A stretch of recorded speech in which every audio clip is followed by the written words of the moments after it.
Azərbaycanda insan hüquqları sahəsində islahatların həyata keçirilməsi, Ombudsman təsisatının əsasının qoyulması Ulu Öndər Heydər Əliyevin adı ilə bağlıdır. Ümummilli lider Heydər Əliyev və müstəqil Azərbaycanda insan hüquqlarının inkişafı mövzusunda elmi-praktiki konfransda bu fikir səsləndirilib.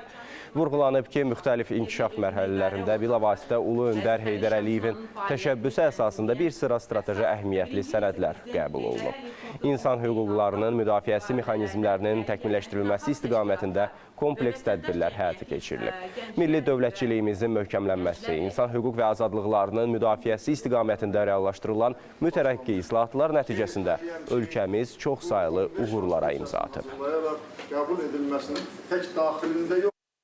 Ümummilli lider ölkə prezidenti kimi 1998-ci il 22 fevral tarixində insan və vətəndaş hüquqlarının və azadlıqlarının təmin edilməsi sahəsində tədbirlər haqqında fərman imzalanmış, eyni zamanda bundan irəli gələn məqsəd və vəzifələri nəzərə alaraq 1998-ci il 18 iyun tarixli sərəncamı ilə müvafiq sahədə ilk strateji sənəd olan insan hüquqlarının müdafiəsinə dair dövlət proqramı təsdiq etmişdir.